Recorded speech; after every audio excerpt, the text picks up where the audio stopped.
20 minutes టైంలో 2.5 pages comprehension it is impossible to read and put the answers. మరి full వచ్చినాయి కదండి, మరి వాళ్ళు పెట్టుంటారు కదండి అంటారు. కానీ అందరికీ తెలియాల్సింది ఏంటంటే 30 మార్క్స్కి 30 వచ్చినాయి అంటే 30 పెట్టారు 30 కరెక్ట్ అయినాయి అని కాదు. యాక్యురసీ మనం ఇంతకుముందు వీడియోలో మాట్లాడుకున్నాము.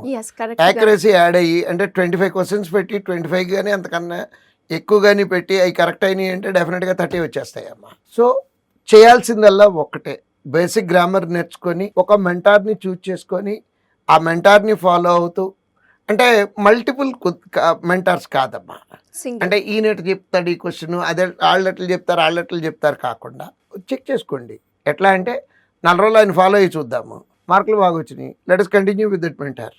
లేదు రావట్లేదు, ఇంకొక ఆయన ఎవరో ఒకళ్ళు ఒక మెంటార్ని ఫాలో అవుతూ ఒక పర్టికులర్, ఎందుకంటే అమ్మ మల్టిపుల్ వేస్ ఉన్నాయి దాంట్లో ఆన్సర్ చేసే విధానంలో. మాకు ఒక గురువు గారు ఉన్నారు, ఆయన ఏదైతే చెప్పారో ఎగ్జాక్ట్గా ఆ రూల్స్ అన్నీ నోట్ చేసుకొని, ఒకవేళ అప్పుడప్పుడు మార్కులు తక్కువ వస్తే ఆయన దగ్గరికి వెళ్ళి, సార్ నాకు ఇదిగో నేను ఈ క్వశ్చన్కి ఇది రోజు ఇలాంటి తప్పే చేస్తున్నాను, ఎందుకు చేస్తున్నాను అని అడిగితే, అలా కాదు నీ ఆలోచన విధానం ఇది తప్పు రావటం వల్ల నీకు ఈ క్వశ్చన్ తప్పు వస్తుంది అని వాళ్ళు దగ్గర కరెక్ట్ చేయించుకునేవాళ్ళమ్మ. అంటే ఆలోచన మనకి లోపల ఏదో అనుకుంటామమ్మా, అనుకున్నది కాకుండా ఇంకొకటి అయి ఉంటుంది అక్కడ. అది మెంటార్ దగ్గరికి వెళ్ళి క్లియర్ చేసుకొని, వీలున్నన్ని ఎక్కువ టెస్టులు, మళ్ళీ చెప్తున్నాను అనుకోవద్దు, నంబర్ ఆఫ్ టెస్టులు రాసి ఫుల్ మార్క్స్ తెచ్చుకోవటం అనేది ఇట్ ఈస్ పాసిబుల్. ప్రూవ్ చేసి మాట్లాడుతున్నాం.